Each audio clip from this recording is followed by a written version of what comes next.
Parece que el frío no quiere irse. Se resiste. Bien, quiero animarles a abrir sus Biblias, por favor, en primera carta de Pedro, el capítulo 4. La primera carta de Pedro, el capítulo 4. Les voy contando, esta es una carta que fue escrita para creyentes que fueron perseguidos, exiliados, vivían fuera de las fronteras de Israel, perseguidos por su fe. Y cuando usted comienza leyendo esa carta, dice que está dirigida a los expatriados, a los que están en la dispersión. A veces se utilizaba la palabra diáspora para hablar de aquellos que tuvieron que traspasar las fronteras, que fueron perseguidos por su fe. Y a esa clase de personas Pedro le está escribiendo. Y hoy, y creo que mañana, vamos a tener los dos mensajes aquí en este capítulo 4. Entonces dice aquí el versículo 1, puesto que Cristo ha padecido por nosotros en la carne, vosotros también armaos del mismo pensamiento, pues quien ha padecido en la carne terminó con el pecado, para no vivir el tiempo que resta en la carne conforme a las concupiscencias de los hombres, sino conforme a la voluntad de Dios. Baste ya el tiempo pasado para haber hecho lo que agrada a los gentiles, andando en lascivias, concupiscencias, embriagueces, orgías, disipación y abominación, idolatrías. A esto les parece cosa extraña que vosotros no corráis con ellos en el mismo desenfreno de disolución, y os ultrajan. Pero ellos darán cuenta al que está preparado para juzgar a los vivos y a los muertos. En la primera parte del versículo 3 dice, basta ya el tiempo pasado.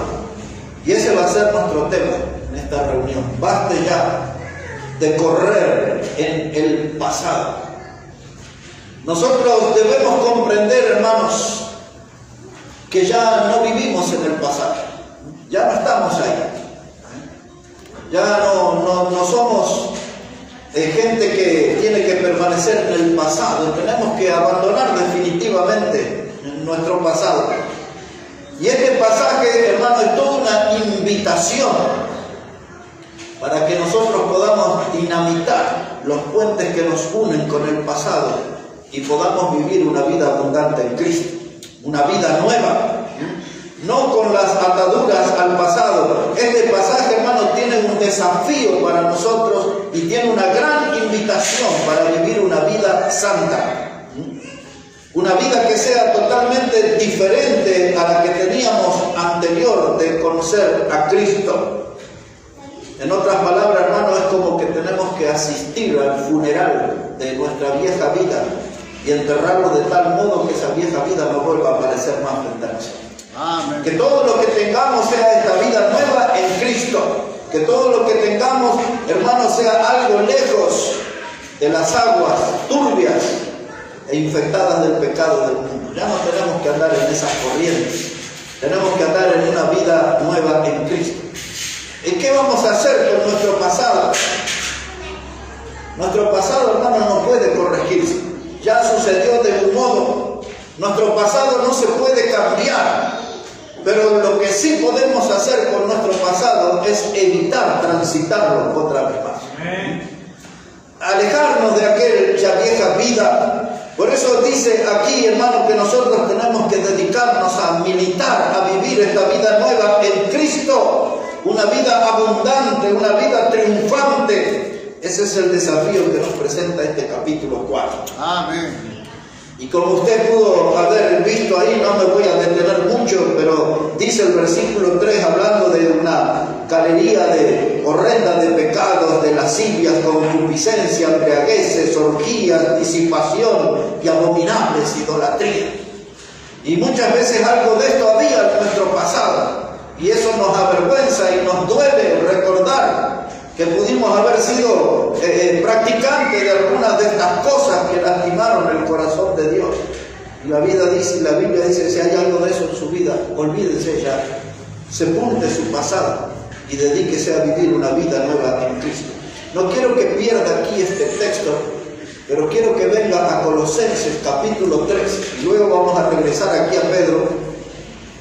Porque en Colosenses capítulo 3 y el versículo 5 comienza con una expresión que me encanta, y ya lo va a notar. Dice aquí la Biblia, Colosenses el capítulo 3, versículo 5, dice la palabra: haced morir pues lo terrenal en vosotros.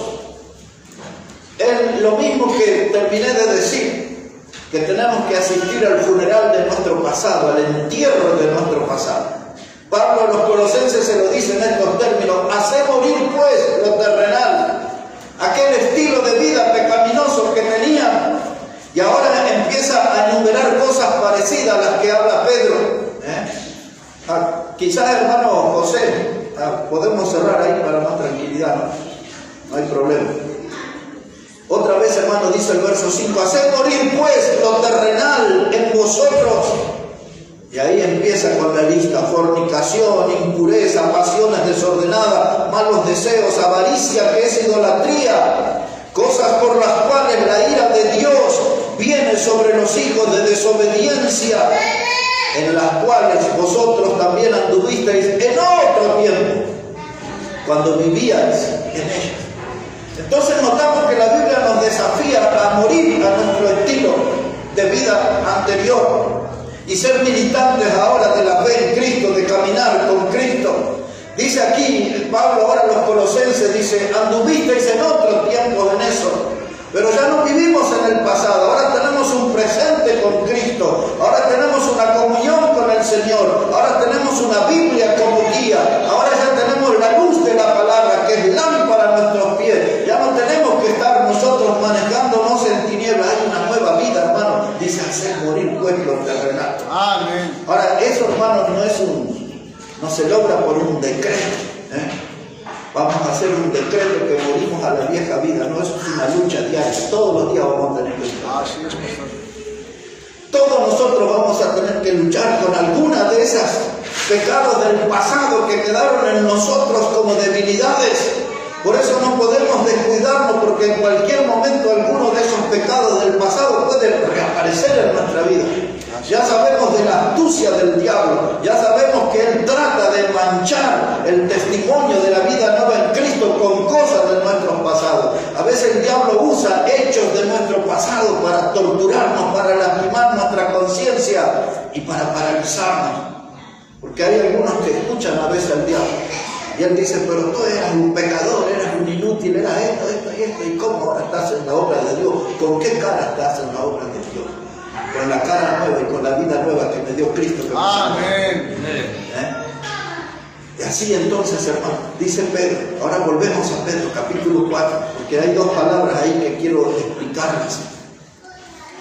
Dice en ese versículo 3: baste ya el tiempo pasado. Lo que está queriendo decir, hermano, esa expresión, baste ya es suficiente con eso. No hay que insistir con ese pecado, ya es suficiente, basta ya, dice él, póngale un punto final a las actividades del pasado. Basta ya, dice, del tiempo pasado para haber hecho lo que agrada a los gentiles. Cuando la Biblia habla de gentiles, está hablando de gente que no es del pueblo de Dios, que no son judíos. Y ellos tenían su sistema pagano de idolatría y con todas esas cosas. Y nosotros éramos parte de ese sistema. Y dice: ya basta, hay que dejar eso atrás. Y me gusta el versículo 4 porque comienza diciendo: a estos les parece cosa extraña que vosotros no corráis con ellos. Ya no andamos con los mundanos, no corremos con ellos, ya no practicamos lo que antes practicábamos junto con ellos. Ya no creemos lo que antes creíamos cuando estábamos con ellos. Ya no estamos en esa carrera loca de la mundanalidad, o no deberíamos estar en esa carrera loca de la mundanalidad. Y algunos de esa gente de antes nos ve ahora con una Biblia, nos ve venir a la iglesia, nos ve andar con hermanos en la fe y nos miran, dice, como una cosa extraña. ¿Qué le pasó a esta persona? Nos encontramos con Cristo, Él perdonó nuestros pecados, Él nos salvó. Sin embargo, aquellos permanecen en dos cosas graves. Observe otra vez ahora, dice la palabra de Dios allí. Quiero hablar después que habla de disipación y abominables idolatrías. Esa palabra disipación, la palabra disipación, más abajo usa la palabra desenfreno y disolución. Cuando está hablando de esos términos, por ejemplo, desenfreno habla de una vida descontrolada. Los jóvenes mundanos hablan, mi vida es un descontrol, tenemos una vida descontrolada, una vida loca, una vida de trasnochada. Ellos usan términos como andamos de giras, giras alcohólicas, de drogas, de bailes, de cosas. Se van a un viernes, aparecen el lunes y ya conocemos bastante de esa historia. A esa clase de vida es la palabra desenfreno, es una vida de excesos, de algo que está descontrolado, de actividad pecaminosa que parece interminable. La semana anterior uno de los hermanos pidió oración por un amigo de él que hacía como 4 días que no regresaba a la casa, ¿no? Y lo habían visto ya tomado por las calles y todo, ¿no? Y esa es la palabra desenfreno, una vida pecaminosa que parece interminable. Porque detrás de toda esa práctica de pecado hay una actividad de demonios. Cada ídolo, usted puede repasar desde el fondo de la historia a nuestros días, y detrás de cada ídolo siempre hay una actividad de demonio, siempre hay una actividad de inmoralidad, siempre hay música estruendosa y siempre hay alcohol. Cuando hicieron el becerro de oro, por recordar nada más que un hecho conocido, dice que el pueblo se dedicó a jugar y a beber. La palabra jugar habla de actividad de inmoralidades y alcohol. Y cuando venía Moisés con Josué a lo lejos, uno dice, yo oigo gritos de guerra, y el otro dice, no, yo oigo voces de cantar, la música estruendosa, todo eso. Y el diablo trabajando ahí, cautivando almas en ese sistema pecaminoso que la Biblia le llama desenfreno. Y ahora la otra palabra que utiliza es la palabra disolución. Esta palabra aparece, por ejemplo, cuando leemos en Efesios 5:18, cuando dice que nosotros no debemos embriagarnos con vino, en lo cual hay disolución, dice la Biblia. Cuando Pedro habla de los falsos maestros en la segunda carta, capítulo 2 y versículo 2, dice que muchos siguieron las disoluciones de esos falsos maestros. La Biblia utiliza varias veces esta palabra disolución. ¿Qué es lo que eso significa? Cuando hay que elegir el pastor, dice Tito 1:6 que uno de los requisitos para el pastor que no tuvo que tener una vida disoluta. Bueno, pues ¿qué es lo que significa este término? Disolución. Habla de libertinaje. Aquel que se embriaga con vino se va a volcar al libertinaje, porque ya no es él, es una persona gobernada, dominada por el alcohol. Aquel que es un falso maestro no tiene reverencia por Dios, y ese va a enseñar un camino de disolución, de libertinaje. Es lo que hoy nosotros llamamos el liberalismo teológico. De gente que enseña cada barbaridad, que no tiene pie ni cabeza, que no tiene ningún fundamento en la Biblia. Sin embargo, tienen muchos seguidores. Pedro dice, no sigan la disolución. Esa gente está viviendo de una manera perdida, están sin rumbo doctrinal, su vida no está fundamentada en la Escritura. Cuando la palabra esta disolución es lo que hizo el hijo pródigo cuando eligió, dice, y se fue a vivir a una provincia apartada perdidamente. Eso es disolución. Disoluto, porque la palabra disolución también tiene que ver con derroche, que fue lo que hizo el hijo pródigo, ¿no? Entonces estamos aquí explicando este término, disolución. Los que están en eso, hermanos, tienen una vida de esclavitud. a los vicios, a las inmoralidades, están encadenados a los ídolos, son gente esclava y tienen una conducta desordenada. Y dice aquí, aquellos no lo pueden creer, los que tienen ese estilo de vida, que ahora nosotros tenemos una vida nueva en Cristo. No lo pueden creer, que ya no corremos con ellos, que ya no hacemos esa clase de cosas que hacen ellos todavía, porque ellos están en esclavitud. Nosotros estamos disfrutando de la libertad en Cristo, amén, de la nueva vida. Y entonces aquí Pedro lo que nos quiere decir es que nosotros tenemos que dejar atrás ese viejo estilo de vida. La palabra disolución, en el idioma griego algunos la traducen como la palabra infame.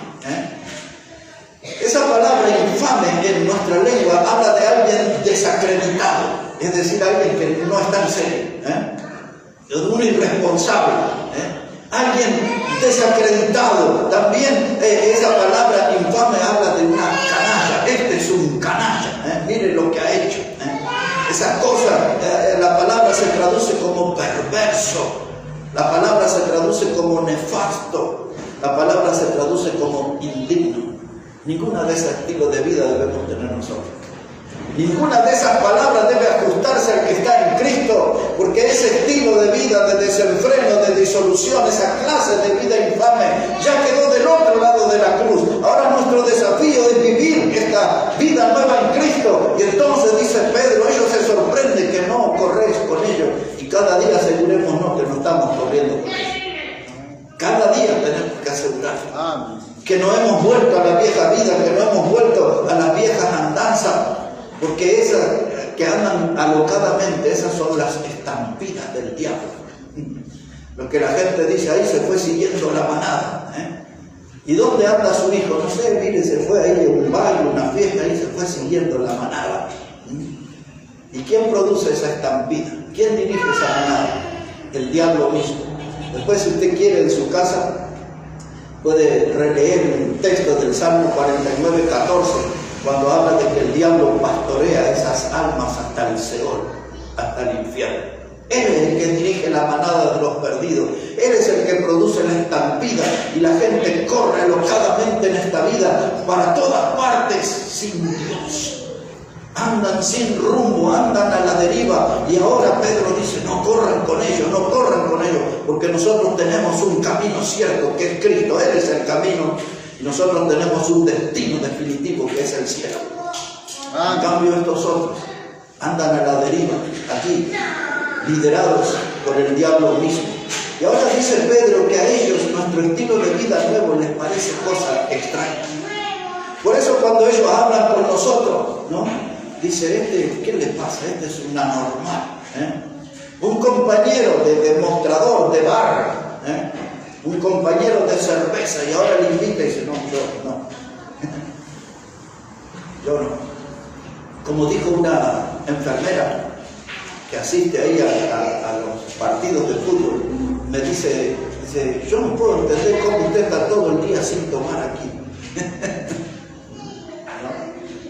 Yo no tengo por qué tomar, todos toman sus cervezas, sus cosas, pero yo no ando en el camino de ellos. Yo estoy en otro camino, yo estoy en el camino del Señor. Y ellos me ven y dos por tres alguien habla conmigo y dice, no está tomando nada, y ya me extienden la latita. Pero esa generosidad, hay una actuación del diablo detrás de esa bondad.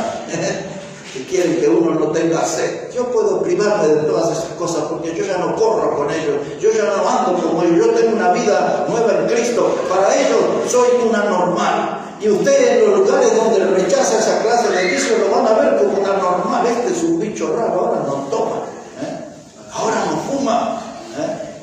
Y quizás de alguno dice, este ya ni coquea, este está medio raro. Nada de bebida, nada de cigarrillo, nada de baile. ¿Qué le pasó a este?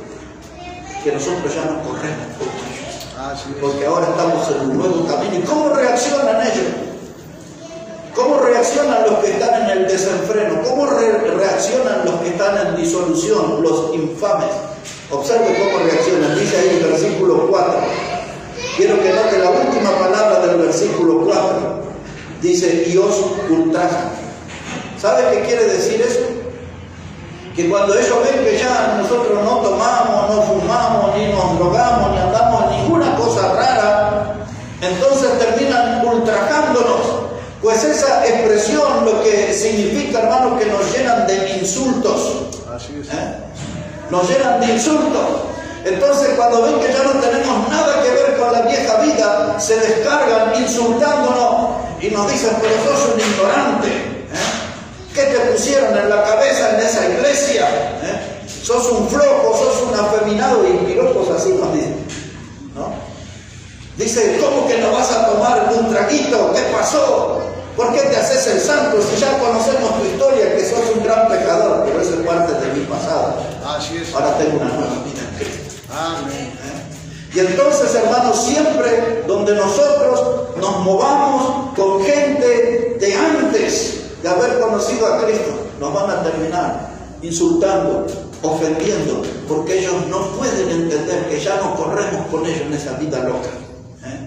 Ya no hay alcohol, ya no hay bailes, ya no hay drogas, ya no hay inmoralidades, ya no andamos siguiendo vírgenes y santos de yeso y de madera u otro material. Ahora somos seguidores de Cristo y ellos no toleran eso y por eso nos insultan. ¿Qué te ha pasado? ¿Cuántas veces, hermanos, cuántas veces hemos oído? Ya no digas que sos de mi familia, ya no digas que tenés mi apellido, ya no tenés la religión de los abuelos y toda clase de ofensas. Pero aquí está escrito las razones porque ya no andamos corriendo con ellos en nuestra vida pasada. Tenemos una vida nueva. Ahora el Señor vio este problema y el Señor hizo una oración impactante. Yo quiero que todavía tenga un dedito aquí porque voy a volver para el final del mensaje al capítulo 4, pero quiero llevarles un momento al Evangelio de Juan, el capítulo 17, para que ustedes vean cómo el Señor Jesús oró a Dios por nosotros para que nos libre de esta clase de ataque.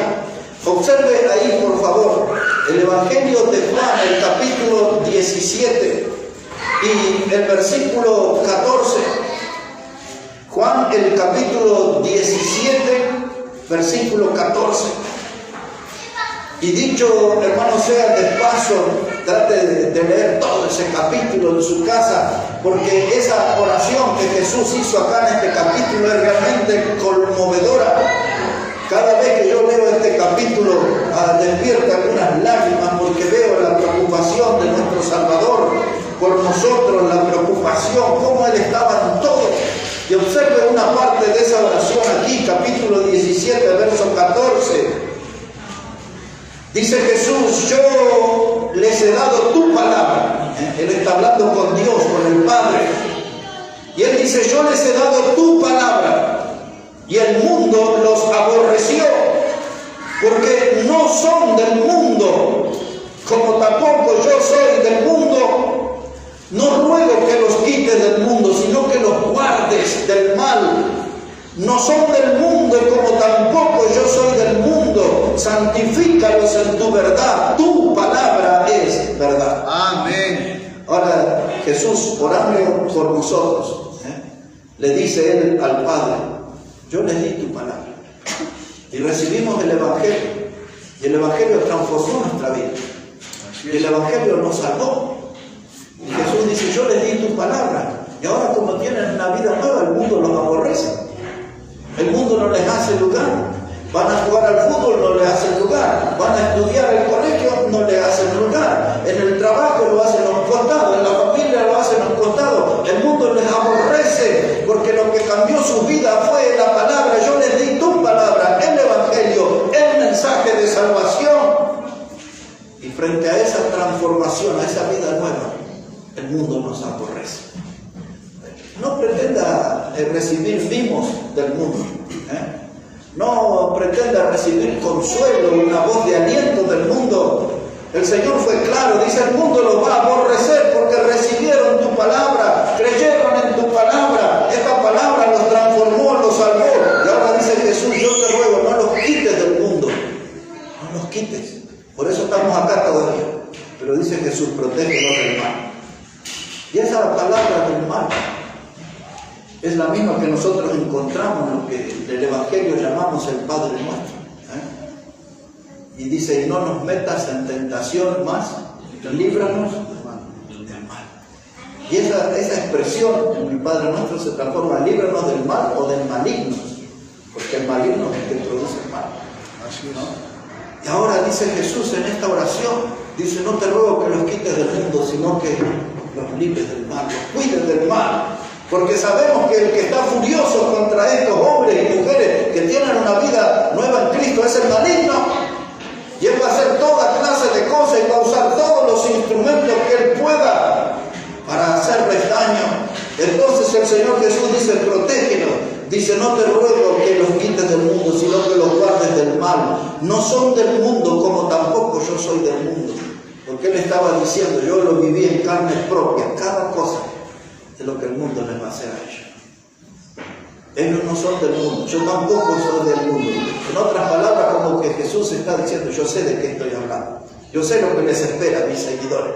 Si conmigo han sido así, me han aborrecido y me han hecho toda clase de maltrato, ellos que son mis seguidores también les tratarán del mismo modo. Y entonces dice en este, santifícalos en tu verdad, tu palabra es verdad. Esa palabra santificación usted sabe que significa apartado, separado. Y es la palabra de Dios lo que nos separó de ese camino, del cual ya no andamos corriendo como los otros. Ya no estamos en el pasado, ya no estamos corriendo con esa gente de manera desenfrenada, ya no estamos entregados a los vicios y a todas las clases de pecado, ya no bebemos de esas aguas infectadas de pecado del mundo, tenemos una nueva vida en Cristo. Y ahora lo que deberíamos decir, que eso tiene que ser notorio en cada uno de nosotros. Hay que poner la lupa para ver que somos cristianos, o a simple vista se nota que somos cristianos. Porque todavía algunos cada tanto corren alguna carrerita con aquellos del pasado. Cada tanto se dan un piquecito por ahí hacia el pasado. Algunos extrañan Egipto y dicen, vamos a ver cuáles son las modas que están pasando por Egipto. ¿Cuál es la música nueva? ¿Cuál es la vestimenta nueva? Y yo a veces, por decirlo de un modo simple nomás, yo miro ahí en Egipto que andan con pantalones rotos y después veo gente con pantalón roto en la iglesia y dice, anduvo por Egipto. Para poner un ejemplo no. Pero hay cuantas cosas que se nos pegan del mundo, de Egipto, de la vieja vida. Pero Pedro dice, ya no corremos como ellos. Por eso ellos nos miran extrañados. Nos miran como un fenómeno, pero ¿qué le pasó a esta persona? Mi compañero de mostrador, mi cuate, dirían los mexicanos, mi cumpa. ¿Qué pasa? ¿Qué han hecho de él? Mira, ahora se lo llevan a la iglesia todos los domingos. Simplemente ha creído en Cristo y ya no corre en el pasado. Es un militante de la vida nueva. Amén. Y de eso se trata, hermano, de eso se trata. Porque volvemos ahí a Primera de Pedro, capítulo 4, ya para ir entrando en la parte final. Dice Primera de Pedro, capítulo 4, versículo 5. Está hablando de aquella gente del mundo, de los gentiles, de los paganos, de aquellos que eran nuestros compañeros de la vieja vida. Esto dice la Biblia de ellos. Versículo 5. Dice, pero ellos darán cuenta al que está preparado para juzgar a los vivos y a los muertos. Claramente el pasaje anuncia un juicio que vendrá. Un juicio que vendrá con aquellos que andan corriendo esa vida desenfrenada, disoluta, alocada. Hermanos, ellos van a ver relucir la espada de Dios. Siempre en la Biblia que habla de la espada de Dios era la señal de un juicio que se avecinaba. Algunos de ustedes quizás escuchó alguna vez hablar de la espada de Damocles. ¿Escuchó esa expresión alguna vez? Había un hombre que quería ser rey y le dijo al rey que le gustaría, aunque sea un día, la espada de Damocles. Y el rey le dijo, aquí tienes el trono, ven y siéntate. Y se sentó a ver qué se sentía ser rey por un día. Y cuando mira arriba, ve una espada grande, afilada, y solamente colgaba de un hilito. La enseñanza es que el juicio pende de un hilo. De un momento a otro es el juicio.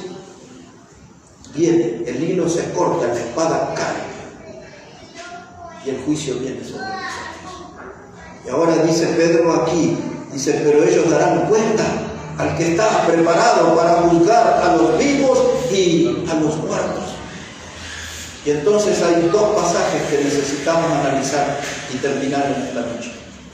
El primero de ellos nos recuerda que esto ya es una enseñanza del Antiguo Testamento. El Antiguo Testamento decía así, mire, Eclesiastés, el capítulo 12, si puede encontrar ese pasaje, por favor.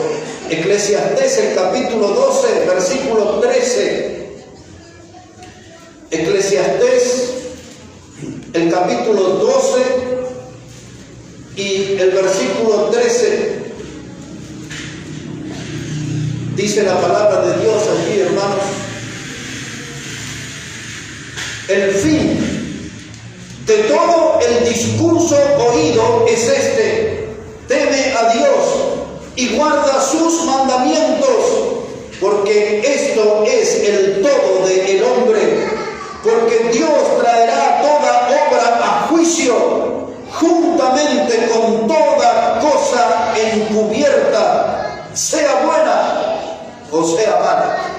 Muchos de estos pecadores hacen grandes esfuerzos para que sus pecados no sean descubiertos.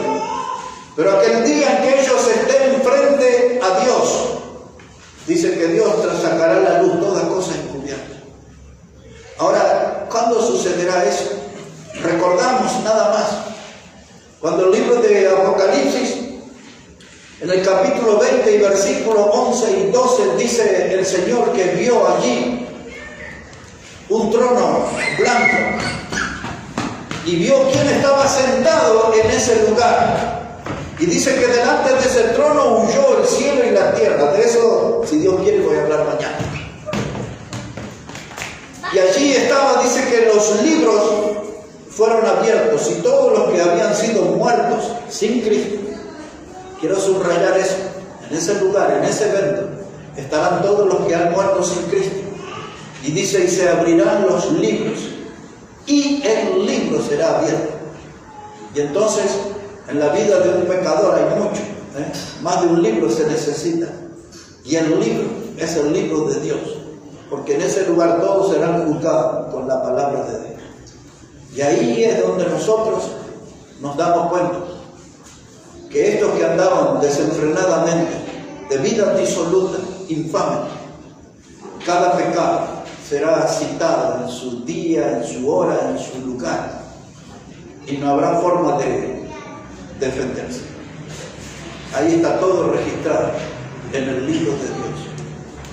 Pero nosotros no estaremos en ese lugar, porque ya Cristo nos salvó y su sangre nos lavó de todos nuestros pecados. Pero ese es el lugar que habla Eclesiastés, y es el lugar que le espera a los que se fueron de esta vida sin Cristo como el Salvador, el trono blanco. Cuando yo pienso en esta expresión de Pedro, que ellos serán juzgados por Dios, me hace recordar aquel mensaje que hemos citado alguna vez de Juan Wesley, que se llamaba Pecadores en las manos de un Dios airado. Y recordando uno de los textos que usó Wesley en ese mensaje, allá por los años 1700 predicó Wesley ese mensaje. Wesley no era Jonathan Edwards que predicó el mensaje. Quiero recordar el texto que él usó, y con ese texto vamos a terminar en esta noche. Busque por favor Deuteronomio el capítulo 32. Deuteronomio el capítulo 32. Y vea cómo dice la palabra de Dios ahí, en Deuteronomio el capítulo 32.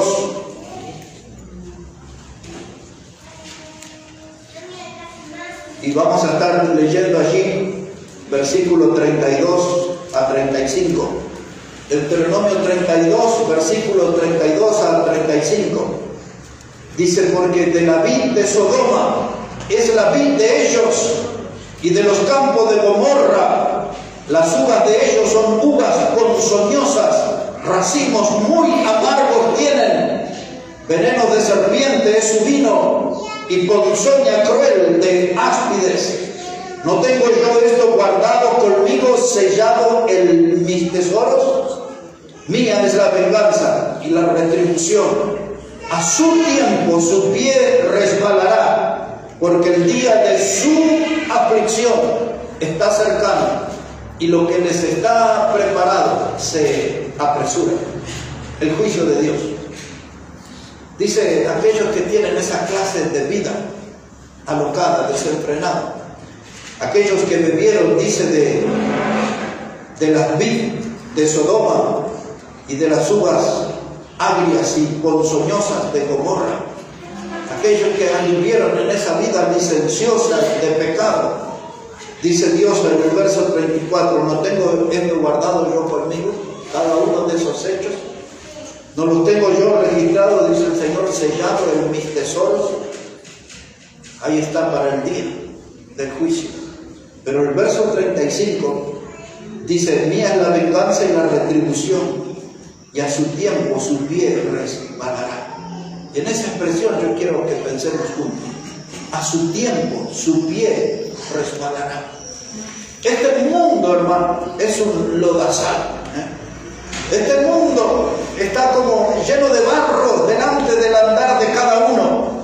Cualquiera puede resbalar, cualquiera puede deslizarse, pero esto no es una caída, no es un golpe más, sino que están deslizándose hacia el infierno mismo. Y cuando la puerta del infierno se abra y devore esas vidas, no hay forma de ponerle freno y terminarán en lo que la Biblia llama un lago que arde con fuego y azufre. Sus pies resbalarán. Este mundo no sabe que pronto, sin Cristo, serán combustible del infierno. Sin Cristo es lo que les espera, ese lugar de tormento. Ellos piensan que andan seguros por esta vida, pero su pie resbalará. Está aquí el camino totalmente embarrado y allí desembocará. Pecadores en las manos de un Dios airado. Dios mira el pecado de los hombres. Dios está molesto con el pecado. Dios, hermano, ahora nos mira a nosotros.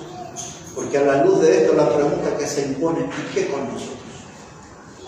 Ya no tenemos que correr más en el pasado. Ya no tenemos que correr más con esa gente que ya sabemos el destino que van a esa última estación que la Biblia le llama infierno. Nosotros no estamos en ese camino, no andamos en el camino ancho de la perdición, estamos en el camino angosto que nos lleva a la vida eterna. No intente cruzarse al otro camino, no cambie de carril, manténgase en Cristo, manténgase en el camino del Señor, hágalo con firmeza. Como hoy en el texto que usé para invitar, seamos nosotros, hermanos, firmes, constantes y creciendo. Amén. Que esas tres cosas sean una realidad en cada una de nuestras vidas. Que estemos firmes en el camino del Señor, constantes en el camino del Señor, creciendo en el camino del Señor. Y termina Pablo diciendo, sabiendo que nuestro trabajo en la obra no es en vano. Así es, pastor. Porque estos pecadores tendrán su castigo, su retribución cuando su pie resbale, pero nosotros tendremos recompensa del Señor. Trabajamos en su obra y Dios nos recompensará. ¿Qué vamos a hacer nosotros? Lo que Pedro dijo, pensaba citarlo de memoria, pero vamos a leerlo otra vez, el texto que empezamos, capítulo 4 y versículo 1, porque ese es el comentario final, hermano. Primera de Pedro, capítulo 4, versículo 1, fue el primer versículo que leímos esta noche.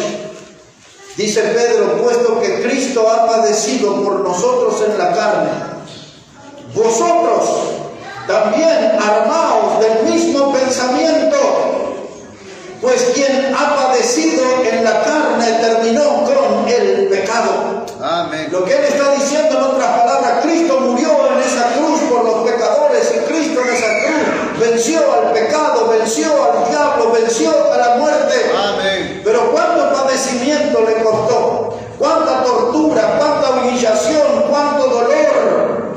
Y a la luz de ese evento, Pedro dice, ustedes tienen que armarse de este pensamiento. Así es. Que si queremos tener victoria sobre el pecado, pasado. Si no queremos volver a correr en el pasado, vamos a tener que armarnos, dice, del pensamiento. Prepárese para una batalla, porque la lucha va a ser intensa. Nuestra mente va a ser presionada para volver a la vieja vida. Los amigos se pondrán más generosos que nunca para llevarnos a la vieja vida. Pero yo me voy a armar de este pensamiento, que voy a ser fiel a Cristo. Así como Él padeció y venció el pecado en la cruz, yo voy a padecer y voy a tener victoria sobre el pecado. Que no quiero que el pecado me aplaste como a Sansón. No quiero que el pecado me derrote como Demas, aquel predicador que se fue amando este mundo, dejó a Pablo amando este mundo. ¿Sabe qué, hermano? Dice el escritor de los Hebreos, en el capítulo 12 y el versículo 4, dice, porque no habéis combatido hasta la sangre contra el pecado. ¿Sabe lo que quiere decir eso? Que no hemos estado dispuestos a morir para tener victoria sobre el pecado. Es más, el pecado nos aparece a modo de tentación y ya manoteamos, ya lo agarramos. Y la Biblia dice, no, hay que enfrentarlo, hay que combatirlo. Dice el escritor a los Hebreos, tenés que combatir hasta la sangre para vencer al pecado. Es lo que hizo Cristo. Así es. Pablo le escribió a los romanos en el capítulo 6, le dice que no reine pues el pecado en vuestro cuerpo mortal. No dejemos que el pecado controle nuestra vida, gobierne nuestra vida. Somos de Cristo, ya no estamos corriendo en el pasado. ¿Cuál fue el grito de Pedro? ¡Basta ya! ¡Basta ya! Hay que poner un punto final a nuestro estilo de vida pecaminoso del pasado. No quiero traer esa vida a mi presente. Quiero disfrutar de esta vida nueva, de esta vida abundante, de esta vida triunfante en Cristo. ¿Por qué hay tantos cristianos tristes en las congregaciones? Porque andan dando vueltas muy seguido en las rutas del pasado. Se dan una vueltita a las viejas amistades, a las viejas mundanalidades, ceden a aquellas tentaciones y después se escudan diciendo tontería ahí, somos débiles y de carne somos, y la Biblia dice que hay que combatir contra el pecado. Dios no acepta esa clase de argumentos. Por eso dice la Biblia que Dios no nos ha dado un espíritu de cobardía, sino de amor y de dominio propio. Amén. Amor y de dominio propio. ¿Qué pasa con nuestra vida? ¿Vamos a andar en las rutas del pasado o vamos a gritar junto con Pedro? Basta ya de aquella vieja vida y empezamos una nueva? El 9 de julio del año 2014 había un partido de semifinal en el Mundial que se jugaba en Brasil. Jugaba Argentina y Holanda. La definición era por penales. El capitán de Argentina, su nombre era Javier Mascherano, y cuando van a definir en los penales, él lo toma al arquero, el famoso Chiquito Romero, lo agarra así de los hombros y delante de todos le dice, hoy te vas a convertir en él. Y esa noche Romero atajó 2 penales y Argentina clasificó para la final. ¿Por qué esa historia? Porque el pasado puede tener su costado tentador. El pasado funciona a modo de imán y siempre trata de atraernos a que volvamos a esas viejas rutas. Pero Dios hoy nos da la oportunidad, como dijo este futbolista, hoy te puedes convertir en Él. Hoy te puedes convertir en Él. Y definitivamente empezar a tener victoria sobre ese pecado. Empezar a tener victoria sobre esas viejas tentaciones. Empezar a tener victoria de esas invitaciones que recibimos de las tinieblas. Empezar a renunciar a extenderle la mano al diablo y tomar la cruz de Cristo y seguirle cada día. Amén. Hermano, hoy nos podemos convertir en un héroe, caminando fielmente con el Señor. Y gritar juntos como Pedro, basta ya con aquella antigua manera de vivir que deshonraba a Dios, que lastimó a Dios, que ofendió a un Dios santo. Amén. Basta ya de eso. Y ahora vivir esa vida nueva en Cristo. Recuerden, una vida abundante y una vida triunfante. Que Dios bendiga su palabra en esta noche. Amén.